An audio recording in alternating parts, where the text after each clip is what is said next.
সংগ্রামী জনতা রাজপথে নেমেছে। জানি না রাজ্যের মুখ্যমন্ত্রী কি ভাবছেন। আমি হাওড়া থেকে যখন পায়ে হেঁটে মিছিল নিয়ে আসছিলাম, এই ময়দানে ঢোকার আগে আমার কয়েকজন সাথী বন্ধু, সংগ্রামী সন্তান, তারা আমাকে বলছিলেন যে স্যার, হাওড়া থেকে মিছিল নিয়ে আসছেন, কত হাঁটবেন?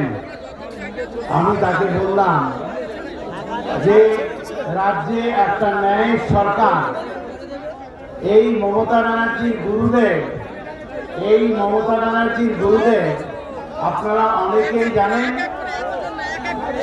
সন্ত্রাসী সিদ্ধার্থ শঙ্কর রায় এই মমতা ব্যানার্জির গুরুদেব ছিলেন, এবং বাংলায় কি সন্ত্রাস তিনি চালিয়েছেন সেটা বাংলার লোকেরা জানে।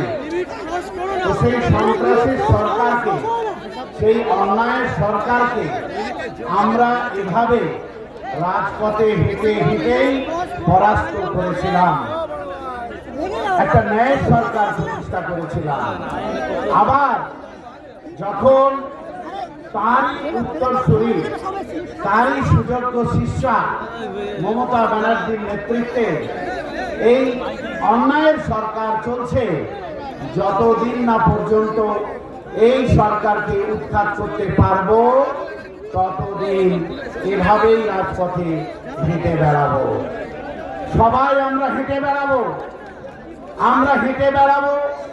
আমাদের অধিকার আদায়ের জন্য। আমরা হেঁটে বেড়াবো আপনার মায়ের, আপনার কন্যার অধিকার আদায়ের জন্য। একটু আগে বিশ্বজিৎদা বক্তব্য রাখতে গিয়ে বলছিলেন যে শুভেন্দু অধিকারীর কথা, হিন্দু ভাই ভাই।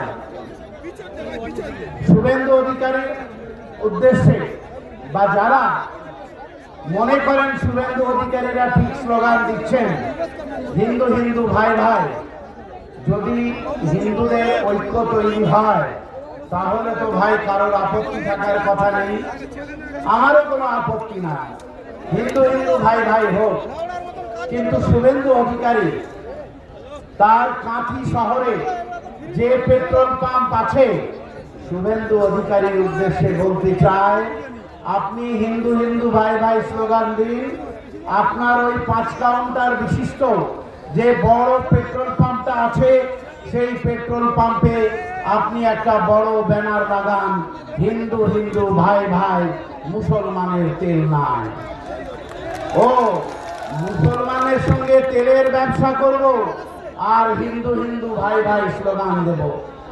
শুভেন্দু অধিকারীরা হিন্দু রাষ্ট্রের স্লোগান দিচ্ছে, ভাই কারোর আপত্তি আছে যদি হিন্দু রাষ্ট্র করতে পারো? ভারতবর্ষের মানুষ করতে তোমাদের দেবে না, দেশের মানুষ তো দেবে না, সেটা তো অন্য প্রশ্ন। আমার ব্যক্তিগতভাবে কোনো আপত্তি নেই, কিন্তু শুভেন্দু অধিকারীদের কাছে প্রশ্ন, তোমরা যে হিন্দু রাষ্ট্র গঠন করবে, সেই হিন্দু রাষ্ট্রে কি তোমরা মোদী এই গ্যারান্টি দিতে পারবে? অমিত শাহ এই গ্যারান্টি দিতে পারবে যে মুসলমানরা না হলে টায়ার পাংচার সারিয়ে তারা খাবার জোগাড় করে, তারা আজীবন টায়ার পাংচারই সারিয়ে যাবে? তোমাকে তা নিয়ে ভাবতে হবে না। তুমি যে সরকারে আছো, তুমি গ্যারান্টি দাও আমার প্রত্যেকটা ঘরের হিন্দু সন্তানের কর্মসংস্থানের ব্যবস্থা করতে পারবে? সে গ্যারান্টি তুমি দিতে পারবে না।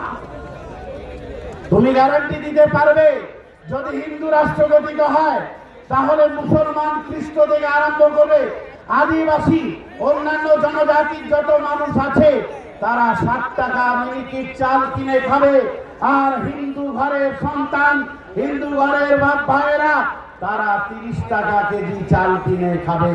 এই গ্যারান্টি তুমি দিতে পারবে শুভেন্দু অধিকারী? তবে হিন্দু রাষ্ট্র গঠনের কথা বলো। হিন্দু রাষ্ট্র গঠনের কথা বলছো, হিন্দু ভাই ভাইয়ের কথা বলছো, আমাদের কোনো আপত্তি নেই। আমি ব্যক্তিগতভাবে বা আমার পার্টির চেয়ারম্যান ব্যক্তিগতভাবে আমরা দায়িত্ব নিয়ে বলছি, আমার মনে হয় এই মুহূর্তে ভারতবর্ষে হাতে গোনা কয়েকটা রাজনৈতিক দল আছে যারা সেকুলারিজমকে প্র্যাকটিস করে, যারা ধর্মনিরপেক্ষতা প্র্যাকটিস করে। শুভেন্দু অধিকারীদের উদ্দেশ্যে জানাতে চাই, আর কি করে তিলোত্তমা বিচার পেল না কেন? যদি হিন্দু হিন্দু ভাই ভাই হয়, তাহলে তিলোত্তমার বাবা তো নওশাদ সিদ্দিকীর বংশধর ছিলেন না। তিলোত্তমার